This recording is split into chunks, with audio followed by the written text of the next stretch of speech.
Burari, When Faith Devoured 11 Lives, a long crime story inspired by a true incident.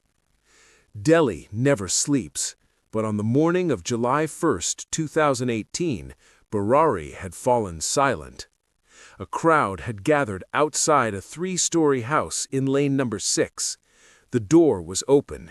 Inside, there was the fragrance of incense and prayer, but no sound of life.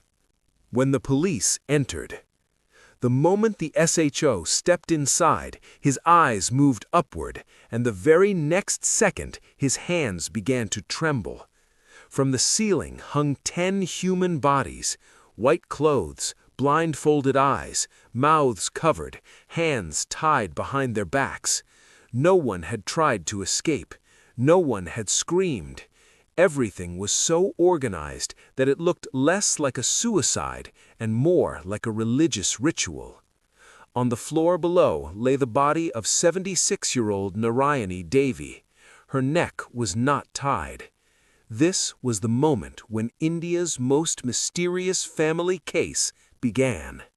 The Chundawat family, perfect from the outside. The Chundawat family was not an ordinary family.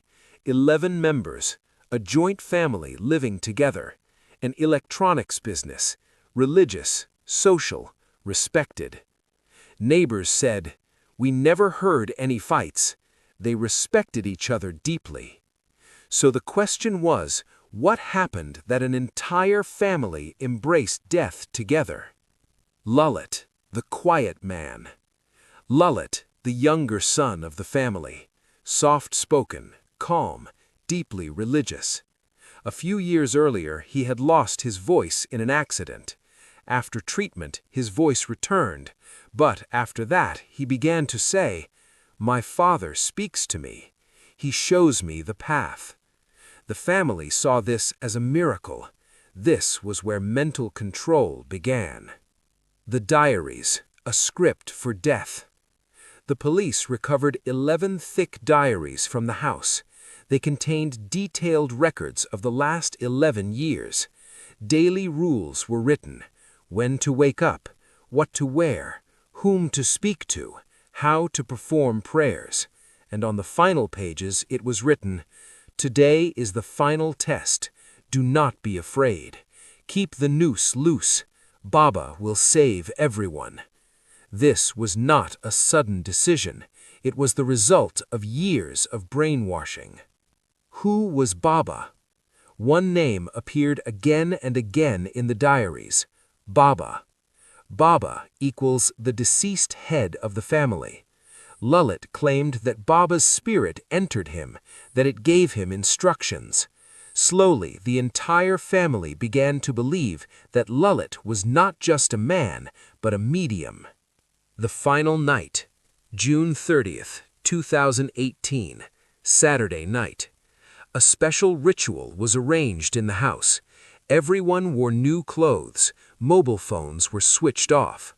According to the diaries, this was not suicide. This was the path to liberation. They believed, as soon as the noose tightens, Baba will come and save everyone. But death does not recognize faith. Investigation and conclusion. The post-mortem clearly showed no external intrusion, no force, no signs of struggle. The police called it shared psychotic disorder, meaning the delusion of one person became the reality of the entire family. Questions that remain unanswered. Was Lalit a victim or controller? Did the family realize the truth in the final moments? Is there any crime greater than blind faith? Burari still speaks. Today the house is locked, but people say, at night chanting can still be heard, as if an unfinished ritual is still waiting to be completed. In the end, only one truth remains. The Burari case teaches us, when belief stops asking questions, faith becomes a road